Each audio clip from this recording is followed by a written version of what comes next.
So many planets in their own zodiac sign. Jupiter in the sign of Pisces, Saturn retrograde in the sign of Aquarius. Mars in its own zodiac sign, Venus in Taurus, and Mercury in the sign of Gemini, and Moon in the sign of Cancer on 2nd of July. So now you see what is happening here on 2nd of July.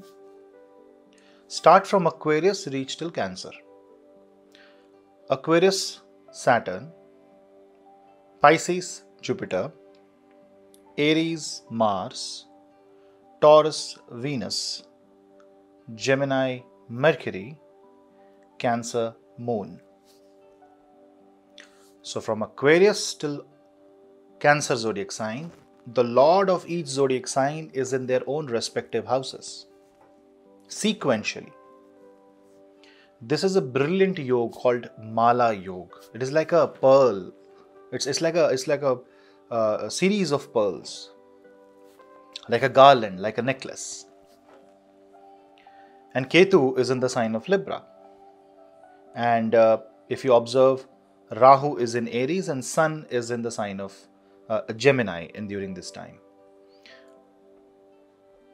Now, these three planets are out of their shape, right? Rahu is in Aries, Ketu is in Libra, Sun is in Gemini. Now, if we consider the fact that Rahu Ketu takes the information of the zodiac in which they sit, that means Rahu will basically take the shape of Mars. Obviously, Mars is also with Rahu. So, Rahu is going to aggravate it. It's just an accelerator. So, we can say Rahu will behave like Mars. Functionally, not really. And when Ketu is in Libra, Ketu will try to behave like Venus, a very aggressive Venus. Therefore, it is only Sun which will be in the sign of Gemini, which will be not in a bad position, because if I see, it's not behaving like Swagrahi, but it is 11th from Leo. So it is a very, very, very crucial time for humanity. This date, 2nd of July, definitely someone will be born during this date, and if born under right planets, will have godlike character, godlike quality. Not that incarnation is happening, but it means it is that child is born with blessings. Even in sky, if you observe these planets, you will see them right aligned in the same straight line, and that can be observed. And try to understand, this is like a message from universe. Every planet is in their own respective zodiac sign. That means it's a reset. It's a universal reset. Each planet is exactly in its own place, will try to do that he knows best, and he is very much comfortable. So it talks about that whatever event will happen on a global scale, be it positive or be it negative, it will call for a grand reset. The order is going to reshape, and we will see some really surprising global events in the next 5-6 months. I'm not saying that it is going to be negative, but rather I can say that just the presence of Jupiter in the zodiac sign of Pisces, which is naturally 12th house, definitely talks about intercontinental relations. It talks about expanding ties. It talks about going beyond the obvious, going beyond horizon. And it also talks about sharing. And I'm talking about Jupiter. On the other hand, Rahu Mars is reclaiming the lost, which will also indicate fight, quarrel in the heart. But because planets are in their own zodiac sign, it's like your true potential can actually come out in this time. And if you can understand your true potential, you will be able to harness and touch that core area. I don't know when it will happen again. But when there is a sequence of event, you have to observe where it is starting and where it is ending. It is starting in Aquarius. And what is Aquarius? Aquarius is about scientific discovery. Network circle. It's retrograde. Rediscovering some lost knowledge.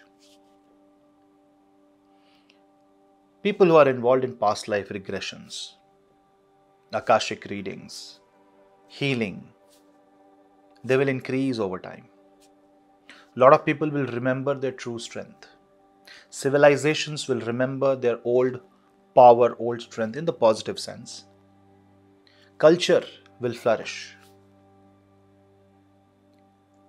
But to a certain extent, it also talks about that people will also be reserved slightly because it is your own home. You're not in someone else's home. You're only interacting with your own circuit of energy, own circle. That you can say is a small drawback because of these world events. Now, retrograde Saturn in the sign of Aquarius is very strong. It's a retrograde planet in its own zodiac sign. This talks about financial reforms in the long run. You can see some major shift in finances, global phenomena happening because it also aspects the sign of Scorpio by the 10th aspect. And Scorpio is also aspected by Mars. And Scorpio is also aspected by Jupiter. And Scorpio is also aspected by Venus. So you can see that there are so many things happening around Scorpio. And Scorpio is more about transformation. So expect some major transformation. How you interact with society, how people interact with each other. More technology will come in. So which is good.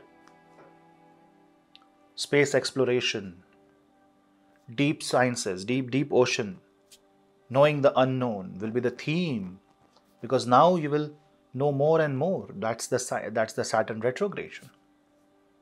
Dhanishta, it wants to explore. On the other hand, Jupiter in the 12th house is going to restrict the loss. So it's not that you're just going to be crazy here.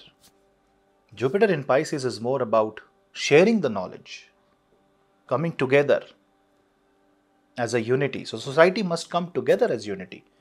There has to be a human-to-human touch, human-to-human connection, use of technology, use of new softwares, use of new devices. All that will bring humanity together. Mars and Rahu in the first house means aspirations, ambitions, new growth, new engineering,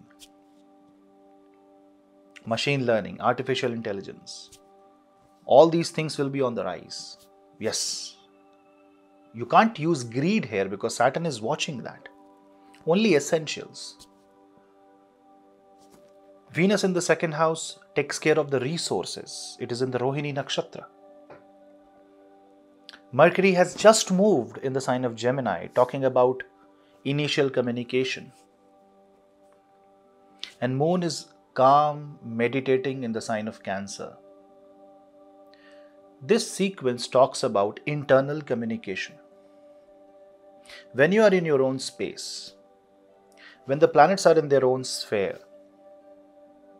it is impacting from ground to the heart chakra. It will make people humble. It will ground the energies. It will balance things. And it will restore the order. This is a very special time frame for humanity, for all of us to be alive, because this is actually, this is not just for one person, this is for everyone. And how do you analyze in your chart? Start from Aquarius, end in Cancer zodiac sign. All that area of life, whatever area it is ruling, will be reset. That is where the core strength lies. It will start with Aquarius, it will end in the sign of Cancer. But Moon is fast moving and Mercury is also fast moving. So if we just track back, say 2 days, tomorrow, day after tomorrow, if we just take care of couple of 2 or 3 days, and if we track back a day before, like 1st of July, you observe that Mercury is still with Venus in the sign of Taurus. It's not a Mala Yoga because the connection with Gemini is not yet established. But something is happening that is making you meet yourself. So from 2nd of July, for some time, this combination of energy will be with you. Soon on 12th, Saturn will move to Capricorn and Moon will quickly move out of Cancer zodiac sign on 3rd. So this is the place where you will have to observe that from Aquarius till Gemini is going to be the energy sequence that will last for a very long time because it is going to continue for 10 days. But because it is beginning with Moon in Cancer, it touches your soul, it touches your mind. So do something to develop your comfort zone, do something in your own strong sphere. This is the right time to find your core true strength. Fix the zodiac's areas of life that starts with Aquarius, ends at Cancer. You will see health improvement. You will see that the energies are blessing you with skills that you will be helpful in the long run. But you know what is the specific thing here? You should not try to be the jack of all trades and master of none. You need to find that one area where you can master and apply your whole strength there, because that will be your stronghold. And yes, you will be comfortable in all other areas, but one area where you can say that you know the best. So bring out the best in you in this time. Jupiter is helping, Saturn is helping. And if you keep a track of nakshatra, you will be surprised that they are also interconnected. Saturn is in Mars nakshatra. Mars is in his own house, so the nakshatra becomes strong. Jupiter is in Uttara Bhadrapada, Saturn nakshatra. Saturn is in his own house. It again becomes strong. If you go to Venus, Venus is in Rohini nakshatra. Moon will be in its own zodiac sign. It is strong. Moon will be in Ashlesha nakshatra. Mercury nakshatra. Mercury is in own house. Mercury will be strong. Mercury will be in Mrigashira nakshatra. Mrigashira Lord is Mars. Mars is in his own zodiac sign. It is again very strong.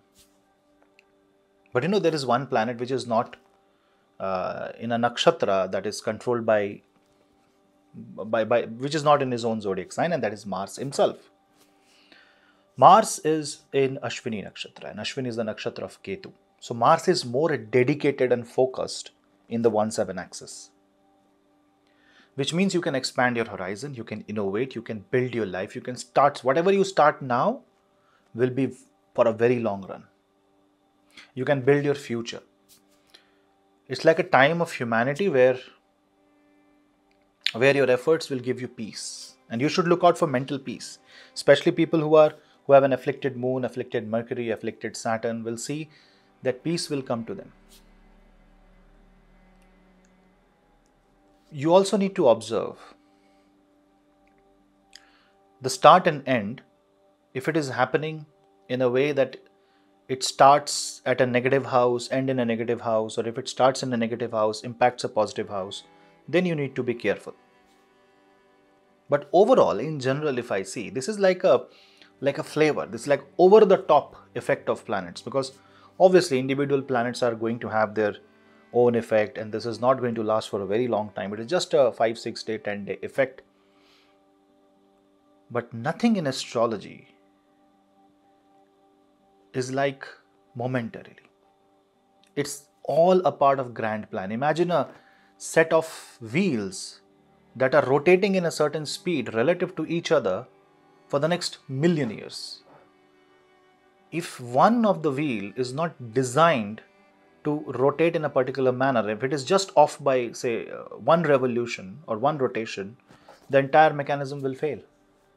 That means we cannot ignore even a transit that lasts or have a effect for even couple of hours. Forget about 10 days. Our task will be to be in our comfort zone and figure out the right way to utilize the resources we already have. Now, being in your own home means you're utilizing what you have. So, which also means restrict your expenses, be slightly minimalistic but yet creative, tap on your mental plane to figure out your core areas, focus on that, start working, and avoid laziness, no procrastination. Saturn is retrograde. It is talking about fixing the loophole, going back to the drawing board and restarting something in your life. If you understand this, you'll be able to harness the energy.